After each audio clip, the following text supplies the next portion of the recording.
country. Matt, what are you hearing? Well, Boris and Brianna, this has been a real wake-up call for corporate America. There's a palpable sense of concern, even fear in boardrooms and in C-suites. And I'm told that the phones at the security firms that protect CEOs, those phones have been ringing off the hook ever since the shooting a week ago. One veteran security official told me, quote, corporate America is nervous. Healthcare is the target now, but who's next? And so, yes, businesses are taking a range of action to ramp up security. First, they are increasing the number of security personnel and the level of technology at offices and even in the residences of executives.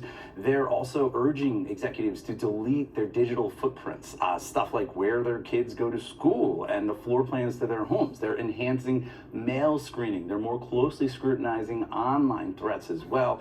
And there's also a growing belief that the security blanket that protects the corporate parent CEOs needs to be extended to their lieutenants, right? To the division CEOs like this United Healthcare executive who often don't get that top-notch security that the big bosses do.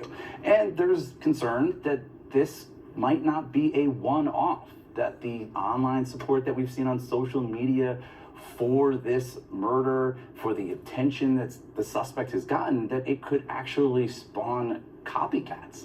That is a real concern. The NYPD put out an intelligence report earlier this week that said that the rhetoric may signal an elevated threat facing executives in the near term, with the shooting itself having the capability to inspire a variety of extremists and grievance-driven malicious actors to violence. Now, hopefully that is not the case.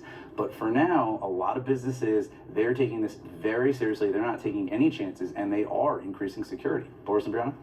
And Matt, what's the price tag? Talk to us about how expensive it is to protect executives. Yeah, it is extremely expensive when you think about the armed guards, the technology, the surveillance cameras that are used, the threat monitoring, cybersecurity. Now, the median S&P 500 company disclosed spending almost $100,000 to protect their CEOs last year, and that was up more than double from 2 years prior. But that's just the median company. There's financial companies and media firms that have disclosed spending hundreds of thousands of dollars to protect their CEOs. Some of the big technology companies, they say they're spending millions of dollars to protect their CEOs and the family of their CEOs.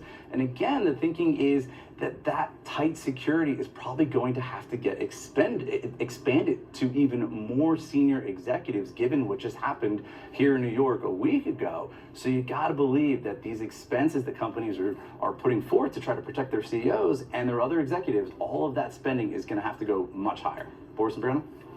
All right, Matt, thank you so much. And joining us now is former FBI agent and associate professor at the University of South Florida, Brianna Fox, and retired NYPD detective and adjunct professor at the John Jay College of Criminal Justice, David Sarney.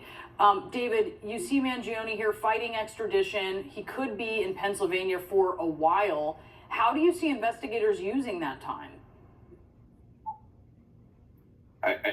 Thanks for having me, and I'll tell you this: it's great that for the detectives been doing this, not going to sleep, working day in day out. Now you have a chance to what we call marshaling the evidence, and that's what you're doing. The detectives are now going to work with the district attorney's office to kind of get all of the ducks in a row, so they can actually proceed with this case as it goes forward.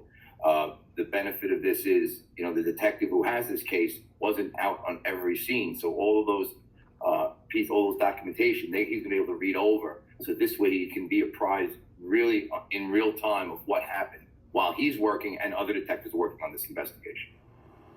Brianna, moments ago, the NYPD held a press conference and said they had received the gun found on Mangione in Pennsylvania. And they said this, quote, "We were able to match that gun to the three shell casings that were found in Midtown at the scene of the homicide." I'm wondering what you make of that and the news we got about fingerprints matching a burner cell phone that was disposed of at the crime scene, compared to what we heard from Mangione's attorney last night, arguing that he hadn't seen or heard of any evidence that officials have the right person in custody. Right. Well, in terms of the shell casings matching the firearm and being able to establish that so quickly, unlike what we see so often on movies and TV shows, this even recently used to be a lengthy process. We'd have to submit all of the shell casings and the weapon to the FBI forensic laboratory or a local lab. And this would take some time, and the evidence wouldn't even get returned for weeks or months. Now, with the advent of the ATF's NIBIN capabilities and others, this could be done sometimes in-house. Brianna, sorry, we have to interrupt you. We have breaking news just into CNN. We've just learned that FBI Director Christopher Wray has just submitted his resignation. CNN's Evan Perez joins us now live from the Department of Justice. Evan, talk to us about this news. Well, Boris, we were anticipating, I'm sorry, I'm trying to silence my phone right here. We were anticipating that the FBI director would try to talk to his troops, talk to the people at the FBI before making this official. And we're told that there's a town hall, an all hands at the FBI at this minute, where the FBI director, Chris Wray, is telling the FBI employees that he is planning to resign, that he's planning to resign soon. It's not effective immediately. We don't know more details at this point, but this has been something that obviously has been the talk of Washington, has been talk of the country, because President Trump has made clear that he plans to replace Christopher Wray, FBI leadership. He already has chosen Kash Patel as his next FBI director. So the question was really just a matter of when is he planning to go? Whether does he plan to leave on January 20th? Does he plan to resign? Or does he plan to wait for President Trump, the incoming president, to fire him? So the answer now, as of this hour, with the FBI director having an all-hands meeting with the FBI employees, the answer is that he plans to leave ahead of the new president's arrival. So some of the details, I think, are still to be worked out.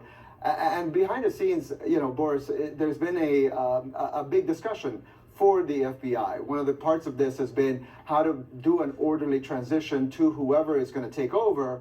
But there also was pushback from people inside this building, also from people at the FBI, which is not normalizing what Donald Trump is doing, which is to just habitually replace FBI directors that he doesn't like.